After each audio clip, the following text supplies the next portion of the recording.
Yeah, all right. So the lady with the necklace, which is quite valuable, one day believes she's lost the necklace, right? She can't find it. So it tends to cause a huge effect on her emotional state. She feels very bummed out and stuff, and she doesn't see any answer except to find the necklace. So then she asks some of her friends to help her look for the necklace. So they set out to look for the necklace, and they're open to hear different things, and they heard about someone who has said they found the necklace, and they want to go to the meeting and learn how to find the necklace, because what they're believing in is the assumption it's lost. Yeah. So they go, and the guy speaks and says, yes, I found the necklace. You haven't, obviously, because you're here, and I'm going to show you in a step-by-step, rather long process how you can find the necklace, and you send me a monthly fee, and we'll get to the point of finding that damn necklace. Then your life will get so much better, yeah, and it'll be just like it was, but even better when you didn't lose the necklace, right? But then one day someone comes in, meets her when they're getting ready to go to this talk, and the person says, well, why don't you just check out your neck? And so she feels her neck, and there's the necklace, yeah? So she believes she found the necklace. The assumption of being lost is already still there. Even though there's a finding, it doesn't take away the assumption that it was lost. It actually reinforces the assumption that it was lost, because now she feels really great that she found the necklace. And so she felt really bummed out when she lost the necklace, which was not true. It was seemingly so. In other words, it was appearing to be true to her. Yeah? And she was super blissed out when she found the necklace, which wasn't true either. It was only based that she seemingly lost it. So she had the great joy of finding what was lost. Yeah. Now, if that's not an example of dreaming, what is? Yeah. The necklace has always been there. It has no ability to be lost, and therefore there's no possibility of being found. Yes. It's just a fact. Now, in her dreaming, there was a dreaming that she lost the necklace, and there was also a dreaming that she found the necklace. What is that but duality? Yeah? There was a loss that caused seemingly a huge being bummed out, and then there was a finding after many, many years that brought about a great joy. But isn't that duality? Isn't lost and found duality? Isn't I realized and I blew it, I forgot the realization? Isn't that duality? Where Ramana says you're always realized, or it's always realized. There's no one side or the other side. There's no realizing and then forgetting. There's no remembering and yet forgetting. It's like the video this person sent me of Ramesh Balsekar. And I was wondering why they sent it to me, and then they said, listen, just said listen. So I listened to it. And when I saw Ramesh, he wasn't getting inspired talking to the same people. So if anyone new was there, they put you in a chair in front of him, but that would be like, you'd be the primer of the pump, so to speak. He would see you and he'd get excited about sharing the message because he wasn't with the other people that were there. You know what I mean? They may have prolonged their stay, you know, where they sort of should have moved on, right? So I was down below, and you'd have to go upstairs at a certain time, 9:30 in the morning. So at 9, people would meet. It would only be like 12, 15 of us. And I was down there the first time, and a guy would walk around and says, "This is your first one?" I go, "Yeah." He says, "All right, you're going to sit in this chair when you get up there." So I sat in the chair, and then Ramesh comes, and he looks right at me, and he goes, "Oh, wa-da-da," and you don't see that on the video, but then he says something. He says, "What do you do?" And I go, "Not much." And then I heard my voice. I said, "Oh shit, I remember this meeting." And then he started talking about, and this is not true, he was using it to get a point across. He talked about impersonal presence and personal presence. Yeah, so the personal presence would be the sense of being an individual, long-lasting, independent, separate entity within the context of being the impersonal presence. Yeah, it's almost like an experience or a dreaming that the impersonal presence is now a personal presence. It doesn't, it doesn't, that dreaming isn't real, but it's an experience, okay? And he says, all right, so let's say, he said, Paul, do you have a place to live when you're back home? He asked me what I did. I said, I'm a house painter. He says, do you have a place to live? I went, yeah. And he says, all right, this is all about you as the personal presence. So when you go to work, do you have to keep saying that you have a house? Is it, you know you have a house, yeah? You're not at work, do I have a house? I'm worried, I gotta remember I have a house. You know, you just paint, and then after work you go back to the house that you live in, yeah? So he says this is sort of the case. When there's the experience of that personal presence, the personal presence thinks it has to remember the impersonal presence, which you don't. You are the impersonal presence. You have a house. You don't have to be at work or in the world of experience saying, I'm not blah, blah, blah. Yes? You don't, because that trying to remember what you are as what you're not is reinforcing the what you're not. You see it? You don't need just to see the basic mechanics of it. The mental state works on this quite a lot. The mental state believes you've lost the necklace, let's say. Yeah, and then it berates you and it blames you and it fucking crucifies you. Then you're looking around, a lot of people seem to have found their necklace. What happened? You know what I mean? And then you're being judged constantly about what a loser, you fucking lost the necklace. So there's this huge drive to find the necklace with the hopes that that's going to erase the experience, the real experience of losing the necklace. Yeah. So they're both supportive of each other. The joy of finding it is based on the being bummed out of losing it, yes? So it's almost like an addict. An addict finds the necklace, it's like taking a shot, and it feels really fucking good. But what happens is, if you entertain the possibility you can lose the necklace, you will lose the necklace over and over and over again. And what's going to tell you you lost the necklace is not you. Your head is going to inform you you've lost something you cannot possibly lose, and then it will instigate a huge drive to find it. And all the while you fail in finding it because it was never lost, you're going to be emphasized as what you're not more and more and more, and you'll take the blame for the failed system. Yes, because of the self-centeredness. You'll see that it's you that hasn't done enough, and that's why the necklace is still lost. It's not true. The whole point is it's never been lost. See, this is the assumption. There's an assumption, like in the Course in Miracles, they speak about this idea of guilt a lot. There's this primal guilt of feeling like we separated from God. Yes? Because of this experience of being a long-lasting, independent, separate thing. In self-centeredness, we can't see that as anything other than we must have done something. Yeah? I must have done something to cause this separation. That's how self-centeredness reads things. Just like when I was a kid and my father got ill and my mother was trying to explain to me his behavior with me is going to change. He wasn't going to be able to take me out and play ball and shit like that because he had really bad heart problems. And at that time we had family doctors. Family doctors, and they even brought Dr. Gianquinto over, and Dr. Gianquinto tried to explain to me, yeah, your father's very ill, yeah, and he's not going to play with you as much as he used to. But the only way it got translated where I was what did I do to cause my father not to want to play with me? So this is just a mirror image of that idea that I find myself here. I've heard that there's an everywhere always. That's incredible. I must have fucking done something to split from there and then to appear. And I don't feel that good about that. So you know what? I'm going to fucking start blaming everything around me. Trying to dump the guilt off of you, on you. Yeah? All based on a premise or an assumption that's not true. Yeah? There's been no separation. You are not the personal presence.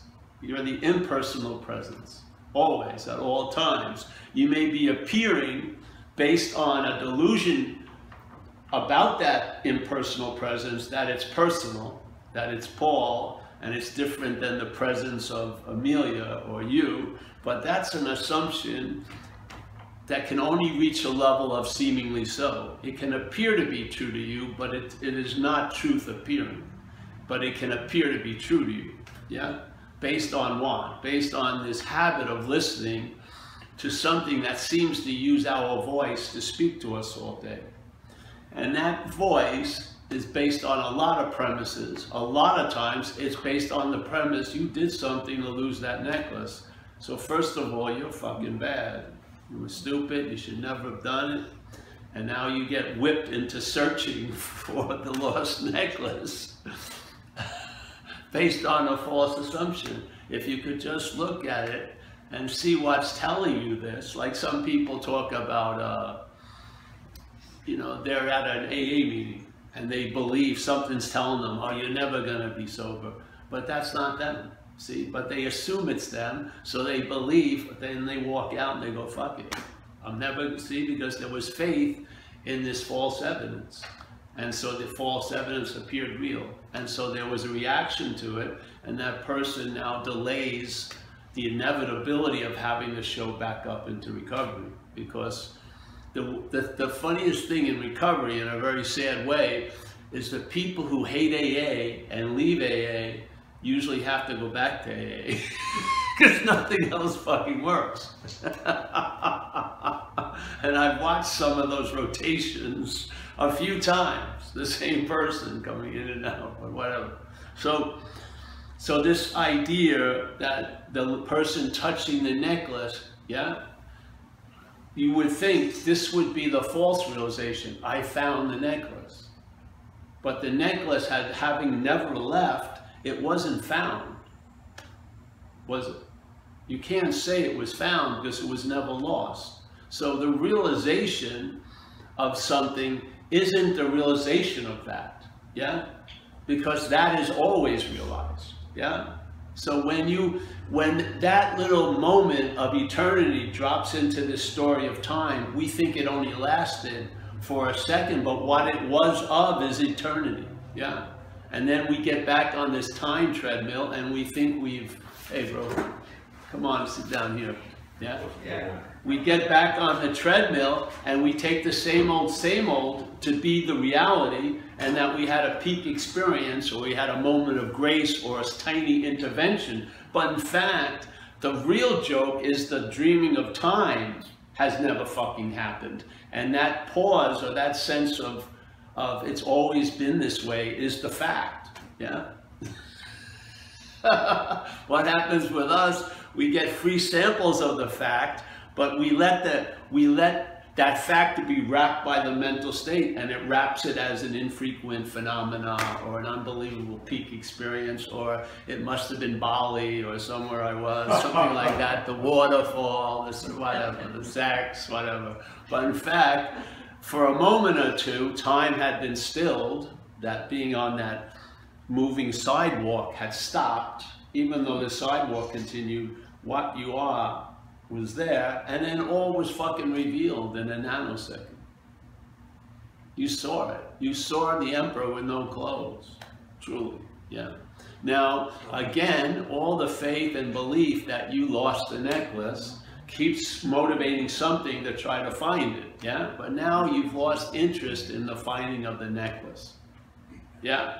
Because you've realized, and that's sort of translated in the Zen bitch slap as you lose interest in the need to be liberated because you're not that which needs to be liberated. So you lose interest in the need to be liberated. You lose interest in the finding of the necklace, even though it feels great.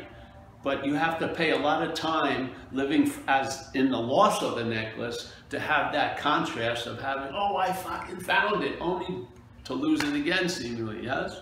Watch people. How many, it used to always blow my mind, how somebody, if it was true, could wake up and then unawake themselves. Something could happen and they'd be unawake.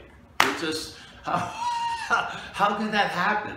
Yeah, because it wasn't that way. Just like something comes through someone and everyone pins it on that someone. Oh, that person, we've taken a big vote out of that he's enlightened, And then that person, as the body goes into dementia, starts drooling, fucking doesn't know where, you know, he puts on his pants backwards and shit like that. And then all the people who crowned him enlightened are confused because now he looks like a fucking doddering idiot.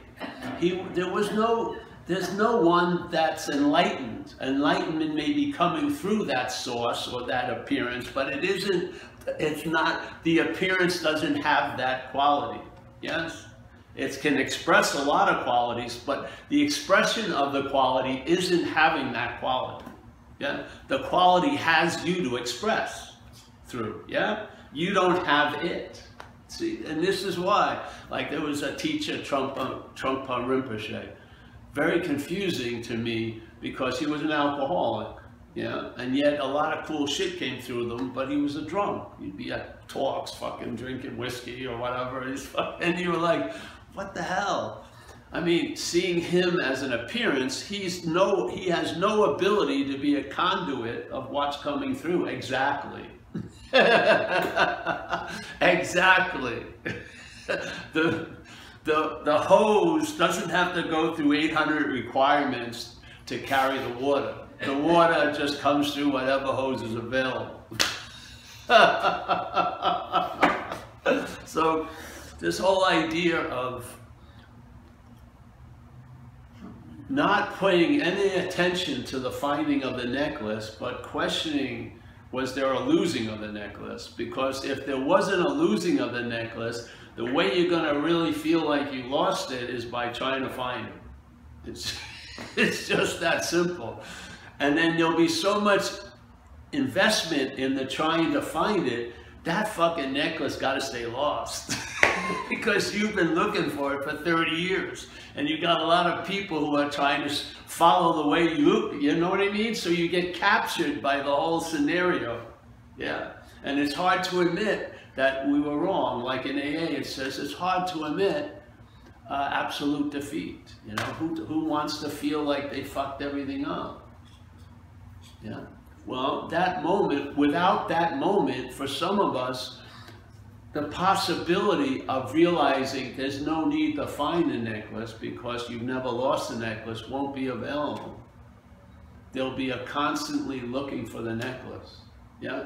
And then when the message of you are that, you've never lost that necklace comes, maybe you'll try to apply a tricky little movement. Well, all those people are just trying to use spiritual bypassing. They don't want to go through any of the effort and the work to find the necklace. Exactly right. I'm completely uninterested in finding the necklace. Completely.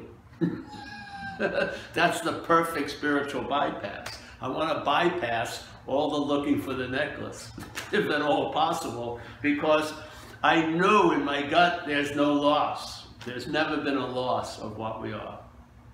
It never has. I was seeing the most heinous day of my life, and I was seeing the greatest day of my life. The seeing was before whatever was happening called good or bad. There was always the seeing of everything. Shit I didn't want to see, shit I don't want to remember, was there, yeah? Shit I wish would have stayed, disappeared, because these places are coming and going. You are not going to stabilize an experience. You're not going to have the same experience. People have tried it with drugs, yeah? They shoot coke and they shoot coke, and then it doesn't start working anymore. They got to shoot more coke. Well, now people want to be on a slight bit of LSD 24/7. It's gonna fucking turn empty once again because it doesn't work.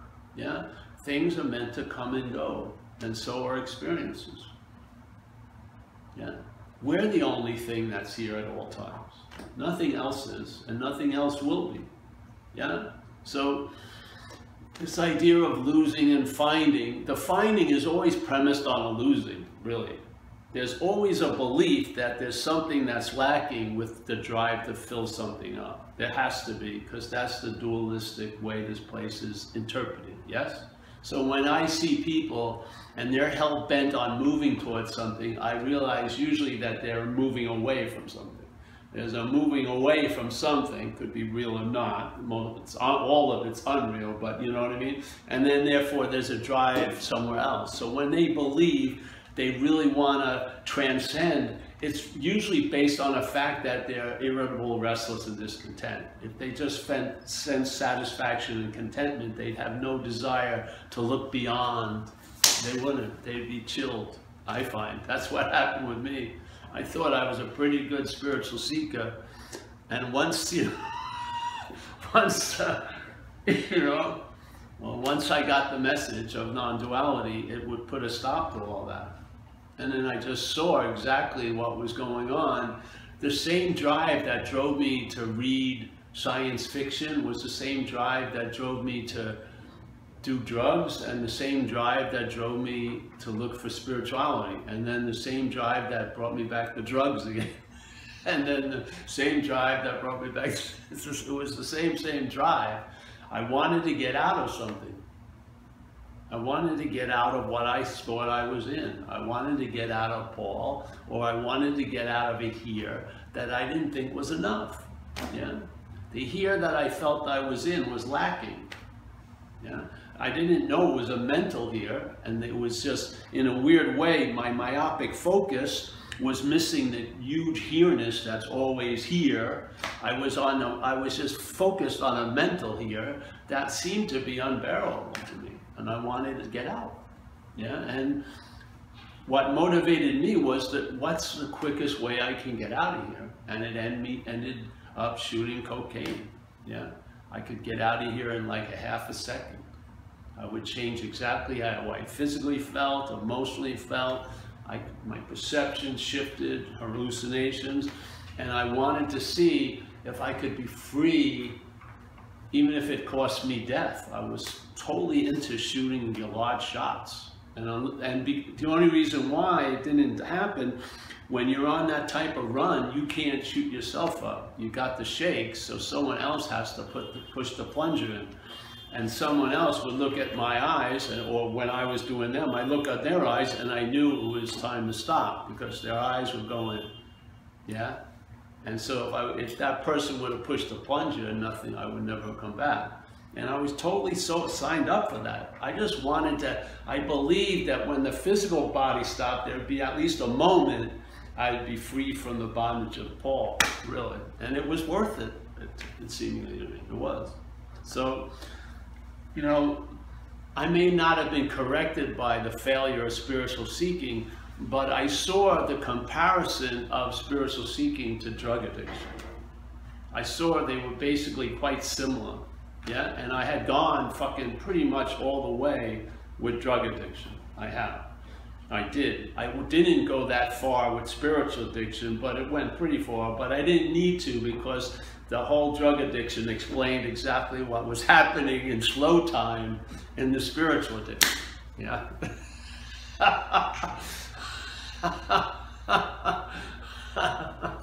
Spiritual addiction could be stopped and maybe you had a big overdose, but usually you never take enough to just see the fallacy of it all. Yeah, it just keeps on hoping that somehow, you know, and the business of it is incredible. They have us believing it may take lifetimes. Can you imagine if you bought a couch from some furniture company and said, well, it may take lifetimes to deliver that couch. Okay, I'll sign up. And just all I do is look at pictures of the couch. Oh, I can't wait, it's such a beautiful couch. You know what I mean? You would fucking cancel everything and get another one. But in this thing, and again, once again, why is it that we play the most important role? We have to get purified to meet that. I would think that would override any need for this, you know what I mean? I don't think the party is based on how I'm dressing. I would think the party would be open and available. Yeah? I don't know, just maybe I'm crazy, but. So this whole idea of finding the necklace is premised on an idea of losing the necklace. Hopefully what non-duality is suggesting is before all that losing and finding, being ourselves reality, we are what we're looking for. Yeah, maybe we think we were looking for it through having the necklace, but it's not the necklace, it's what we are. We are that which we're looking for. And being ourselves that it makes total sense that the greatest mystery is reality, us wanting to attain reality as other. Yeah? And that's the premise of non-duality, in my feeling. And then from there on, the presentation is a negation of what we're not. Yeah? The assumption is being ourselves reality, and then from there, it's a negation of what we're not. Yeah? And what we're not is, there's no what we're not. You can't kill it. You have to see it as an activity. Yeah? And it's mechanical. So it's usually drenched in volition, so you don't want to see it, because you don't want to feel like you're fucking yourself, but you're not. It's mechanical. Yeah? The self thing is mechanical. It's not AI, it's not artificial intelligence, it's not growing into an incredible awareness, it's mechanical. What the mental state is brought to by us, by consciousness, whatever you want to call it, yeah? What allows the mental state to have contact with anything, that mental state claims that contact and uses it to be a pointer to something, that you're the one, yeah? You're the one. And therefore, the seeing, the hearing, the feeling, the tasting, the touching, and if you see it in that level, you'll see it in every level. You don't have to see it in every level. If you can see the difference between seeing and seer and seen, if you can see the difference between hearing and hearer and heard, tasting and taster and tasted, right? Feeling and feeler and felt, if, you know, doing, yeah, and the doer and what was done, yeah? If you can see the distinction of that and see that first they're seeing and then something else comes after, yeah? The seer obviously comes after the seeing. Without seeing, there would be no seer. And there's plenty of seeing with no seer. The seer totally depends on the seeing. The seeing has no dependence on the seer. It's completely none. The seeing is going on. The mental state runs into it, meets it, greets it, claims it, and then presents a story, yeah? That you're the seer. And what happens when you become emphasized as a seer, then there's an emphasis on what's seen, that's duality, and there's a lack of emphasis on the seeing. As the Course in Miracles says, firm in faith in this something else you've made to be yourself, and actively denying what you are. That's it. That's the dualistic movement. Now, nobody who comes in here believes they're in the active denial of what they are. But in fact, that's what we represent. We're representing the active denial of what we're not, what we are, yeah? Because there's faith in this something else we've made to be ourselves. It's not saying it's our faith, there's faith. In other words, that sail gets a lot of wind, yeah? This doesn't, but this is a fact, this is an assumption, yes? So now, the seeing doesn't trigger an aliveness, yeah? Doesn't trigger a verb responding to a verb. It triggers an interpretation of that as noun verb, which once again is duality. And that's what non-duality is a negation of. It is a negation of duality. It does not say non-people, non-actions, nothing ever happened here. No, it's just questioning, negating the duality of the activity we're in. Yeah, we're not doing the activity, we're in an activity. Yeah, we are not on a ride, we are the ride. Yes, so the ride is we're dreaming. You didn't choose the dream. You're not the dreamt. There's dreaming. There's dreaming, and then there's the dreamt. And the dreamt takes the dreaming to be real. Yes? Yeah. So, what are you going to do? Are you going to attempt to correct that as the dreamt? No. The correction is in the dreaming. The correction is not in the dreamt. The dreamt is what gets negated. The dreamt doesn't do the negating. The dreamt gets negated. You don't have the huge role that you think you have.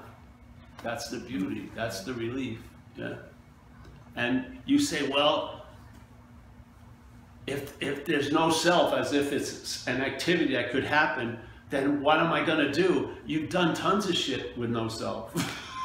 Basically, there's never been a self. So you don't have to worry. It's probably gonna look exactly like it looks right now, but you'll travel lighter through it. Yeah? Because you'll be traveling, the emphasis will be more on the seeing than the seer. That's the only shift, but it's a huge one. Because interest and attention, driven with faith, is a pretty powerful concoction. We can live in a world of seemingly, and in a world of false evidence appearing real for maybe 70 or 80 years. You can't withstand it. It's not going to last for long, but for a while, you can basically be out to lunch, yeah, and get 3 meals a day. You just fucking live and do this and that. You can. Missing out on what's always here and just concentrating on particulars.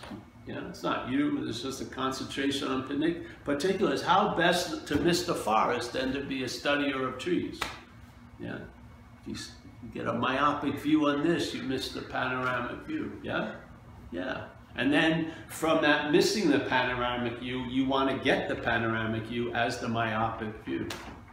It doesn't work. It's like the old story we had with the brownie, the cheap camera, and the identification of as the incredible camera, looking through it, and then obviously because the big camera now takes itself to be the little camera, it severely limits the possibility that it has. And one of them is, I'm gonna increase the ability of this brownie camera with a 2000 Nikon lens. But if you put a 2000 Nikon lens over a plastic lens, you're going to see through that 2000 Nikon lens through the plastic lens. It's going to negate any effect the Nikon lens could have. Yes? There you go. So, what would be the best solution to that? The solution that doesn't demand any effort or thought. You're not the brownie camera.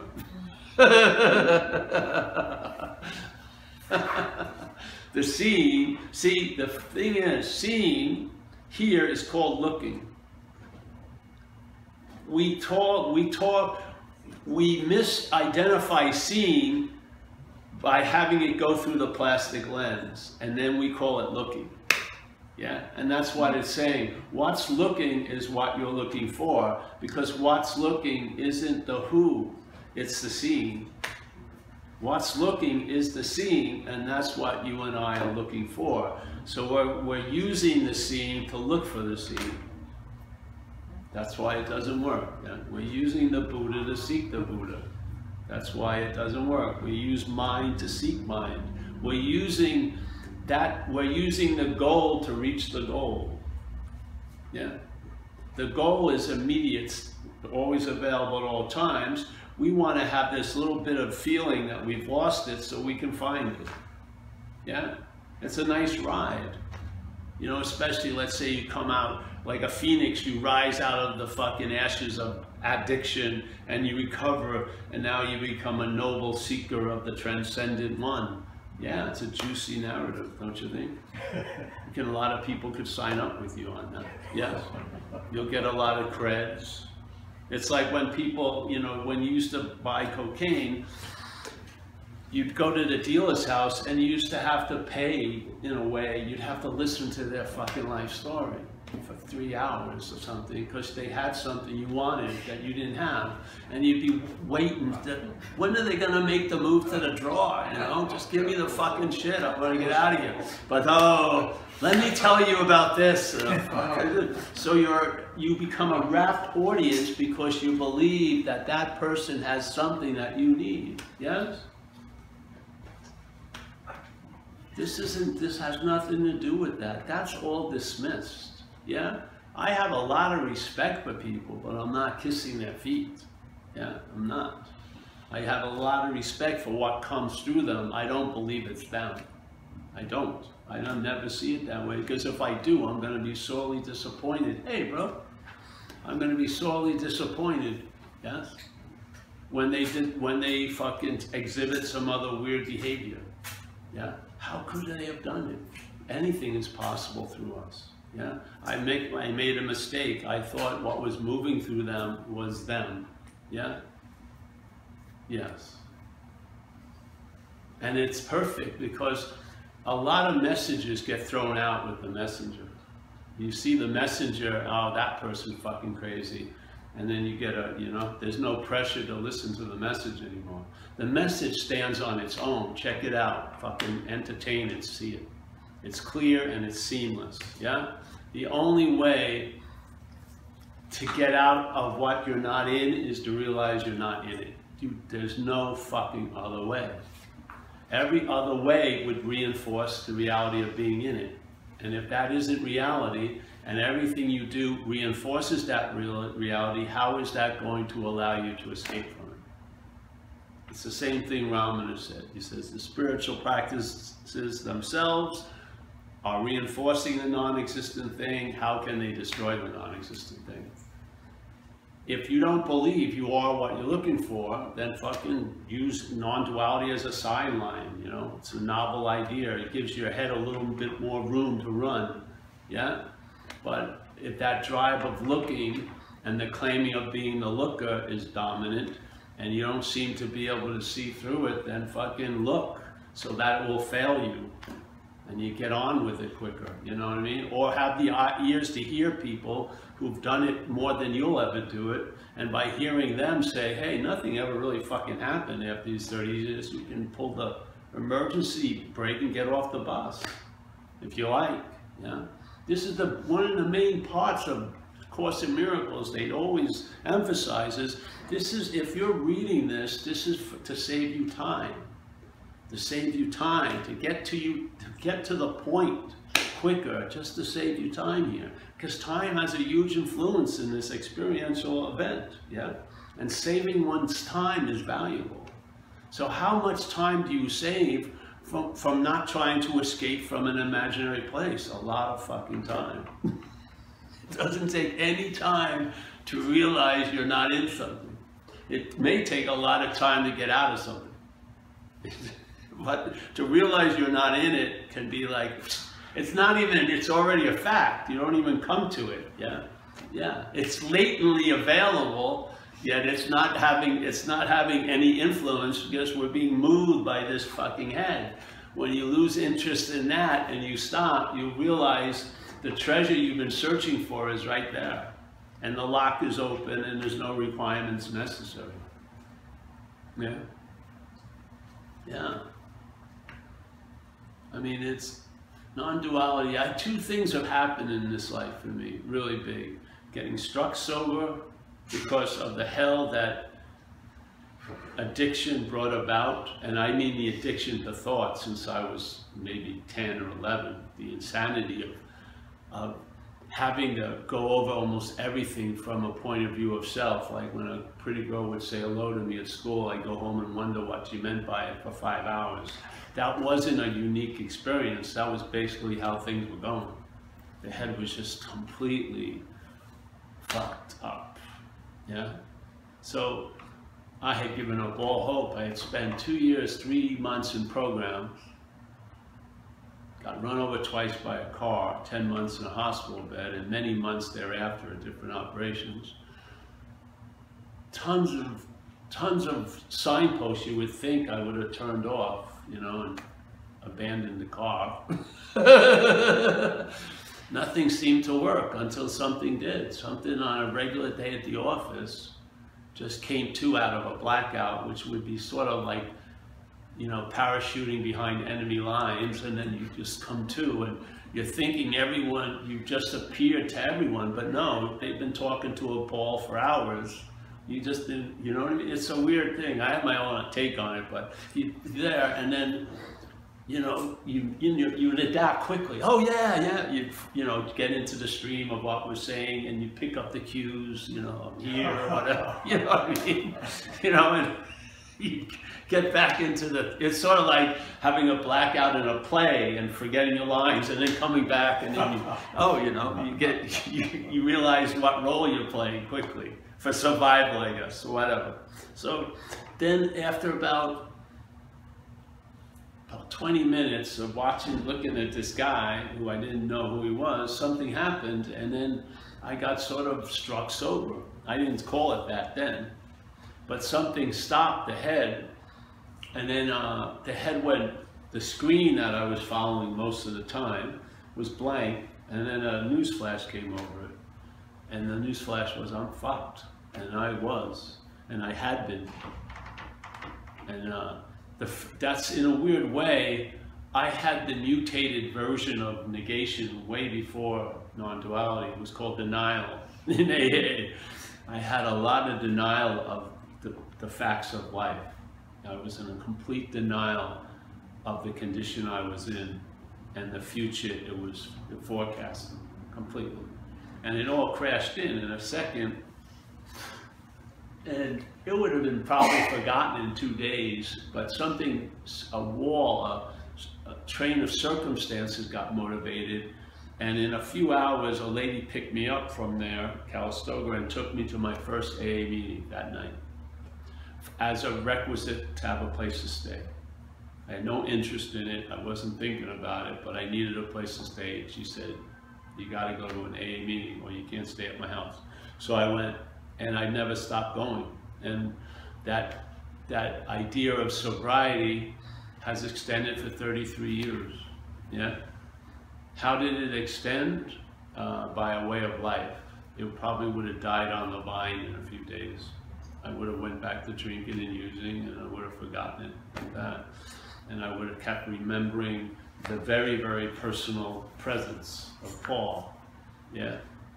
But something stopped that. And then years later, in that context of sobriety, I was introduced to these ideas.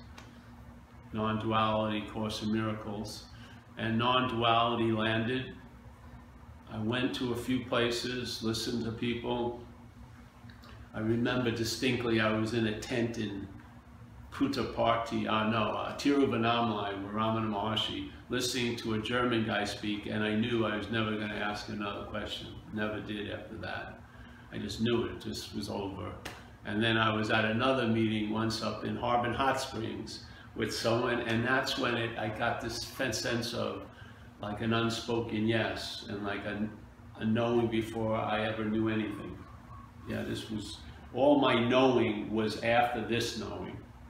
Yeah, and then, you know, I ran around the bases a few times, touched each base, and then the game was called. When the guy said, I'm like a man standing by the river selling water, and I was sort of, wow. And he said, it's even funnier than that, I'm a man standing in the river selling water. And then I walked out and never went back to that.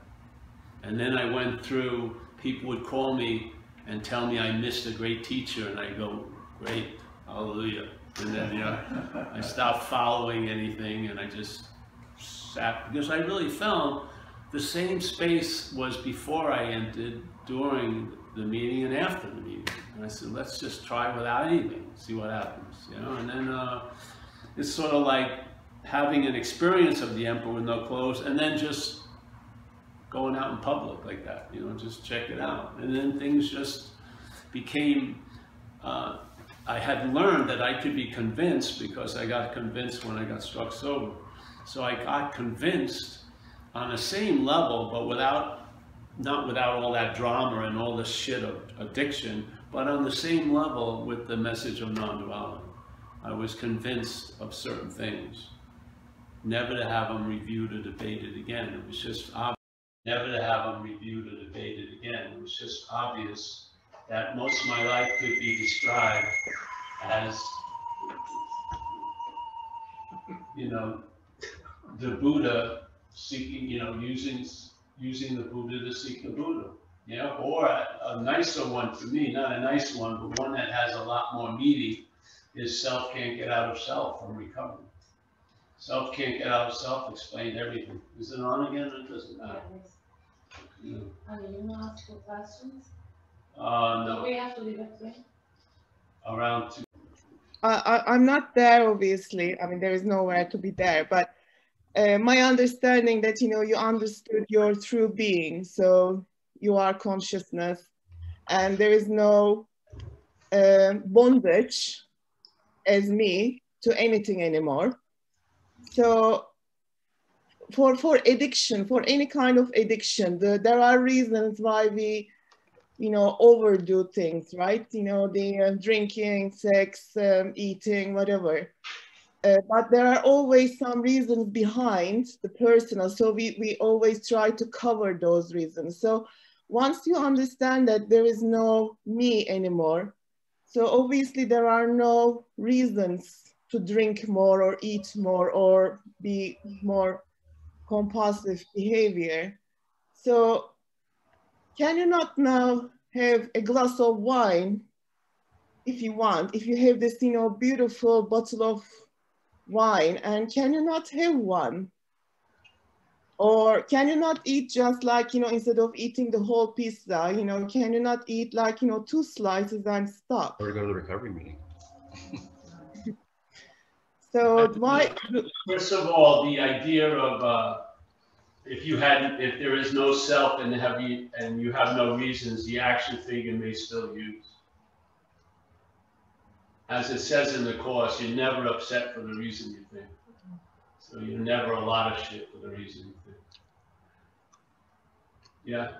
A lot of people believe that they were awake as if they found the necklace, being always awake, that it would make, they would get cured of addiction or alcoholism. And a lot of them experienced that was a misunderstanding. The action figure gets drunk again or gets loaded again. Yes? Yeah. So you got to render unto Caesar's what Caesar. Yeah. If the action figure has addiction, maybe sometimes for some of us, if you have a sufficient enough reason to stop, you will. Like, let's say you have a kid or get a new job or you start a new beginning. But if you cross the line and you've entered the inability to control any of the drinking and using, that's probably not going to work. You may need a way of life. Yeah, you may need a set of principles. Some people find it in a church life. Some people find it in recovery. Yes. Some people find it however they find it, but they're probably going to need to match it with a way of life. Yeah, hopefully with sound principles. So that, and also so that the state of the action figure would be a day-to-day state. They'll have a daily reprieve based on the maintenance of that condition. Yes? So if you need to maintain a certain condition, it's best to get into the habit of maintaining that certain condition by making what you first call suggestions as habits, by doing them over and over again. Yes? And living by principles instead of by your mental directives. Yes? Yeah. Then the action figure starts having a contented, fulfilled life, like maybe of service and shit like that. And then those reasons that used to drive the action figure to drink are not there anymore. Because you feel pretty good. Yeah? You're not in the business of trying to get out of what you're not in. And so, like for me, I used to love the idea of transcending this place. That idea has no volume anymore because I realize I can't get out of an imaginary place. So I'm here completely because I can't get out.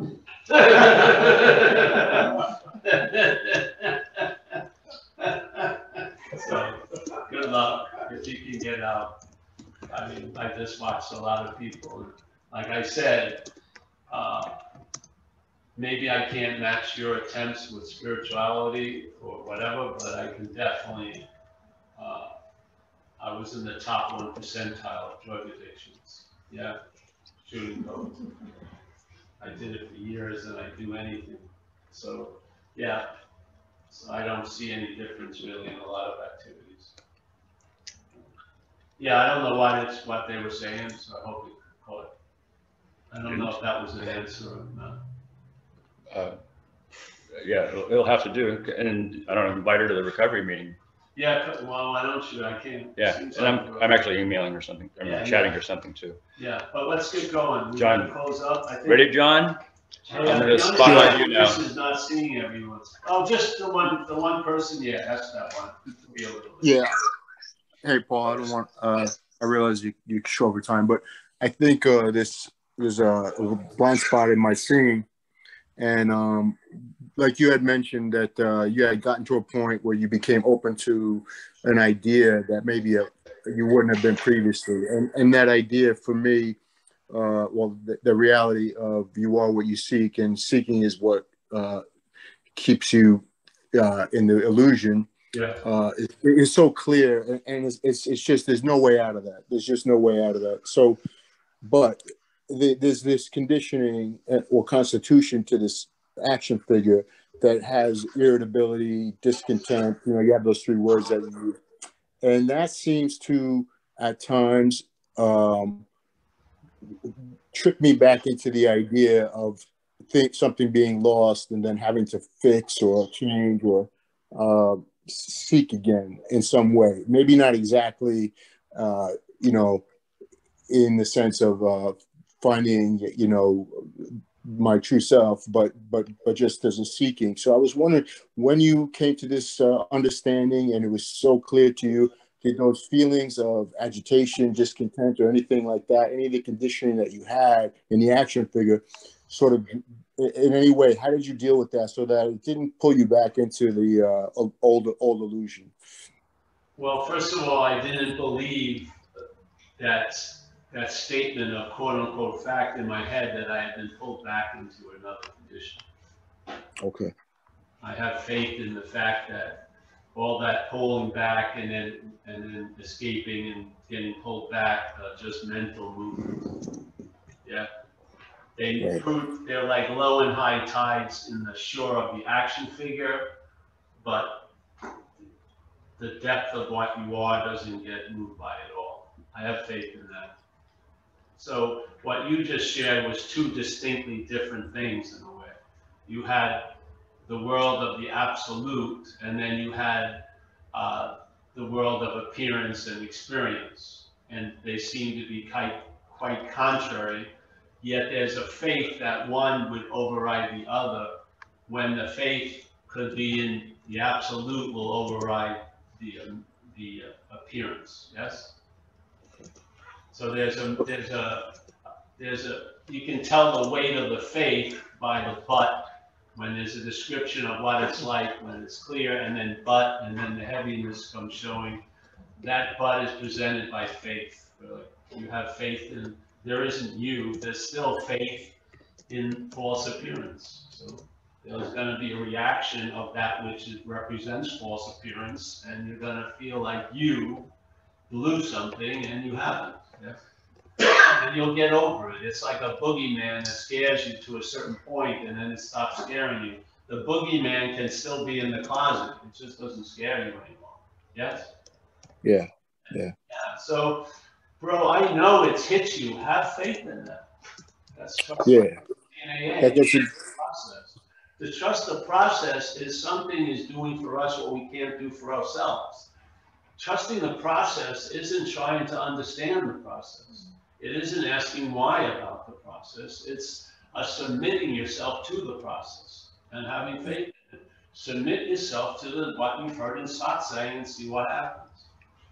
And then there's constantly an old allegiance to the past regime. It starts with but. And but, I'm still that and that. Yes, that's happening, but it doesn't have to be all that's fucking happening. Right. It doesn't have to take up the whole picture. In the story, and you gain interest in others. Yeah. Yeah. Called losing interest in self. Now, the warning is self can't lose interest in self. That's why we speak about this shit, because it's not simply losing interest in self. If you're identified as self and you try to lose interest in self, that's interest in fucking self. You better know it now, because or unless you're going to be holding a big bag of invested shit. So you will be unwilling to receive the answer because you think you have an answer. Like we have a great story, you can find it in some of the talks, the Poopa Scooper. It's exactly about that. It's about a guy who starts managing shit and now becomes a circuit speaker about managing shit, and sells Poopa Scoopers, autograph models, And then when you tell them, hey, I heard you have a problem, he says, no, I've got it all managed. Well, why don't you find the dog? You get rid of the dog, you won't have any shit. But no, he's invested in the shit now. He's a manager of it. He's a big speaker about it. Yeah? So the head gets invested with the story it seems to be in. And it's not willing to receive the answer that's readily available and quite simple and has no maps to fucking arrive at, and you can't lose it. Yeah? So you don't have to go through the hopes of finding it. Yeah? See, this is what happens. The head is in the act loves the act of becoming. It has no interest in being. Because it's basically, its whole drive is to deny the being. So that it will be the willing and the wasing and this, therefore, and that, yeah? Why are you attempting to fucking getting on your side? Just recognize its failure, its inability, because it wants to become. It will live lifetimes of becoming spiritual, but it won't fucking recognize the spirit nature of this moment. Yeah, you gotta read it. It tells you, it's like the snake. When you adopt the snake and you feed it and shit like that, and a day later it bites you, and you're surprised because you were so nice to it, and it gives you the answer that's obvious. Hey, I'm a snake. Yeah? We're relying on a failed system. That's that. Yeah? Is there a possibility of some other system? Yes, but not for that. Yeah? This is like the Old Testament God. It doesn't brook any other gods put before it. You ever read the Old Testament description of God? It sounds like the head completely to me. You know what I mean? I won't stand anything before me, I'll smoke you. It sounds like, that's how it sounds like in my head on Monday morning, Tuesday morning. It's the God speaking. No, hey, I've heard that fucking God. Yeah, shit. Hey, I gotta get going. Yeah, we gotta. Okay, thank you, Paul. All right, thanks. See you. Hey, I'm sorry I can't say goodbye to everyone, man. Yeah. I like to be on time somewhat. It's 2:40. Hey, John, how was this compared to last week? Good or Yeah, bad? the restaurant's. Oh, you can't hear me. Probably. Yeah. Good. Sorry, everyone. Thank you. You could hear me. I have a commitment. We'll get better next week. We'll get better every week. What?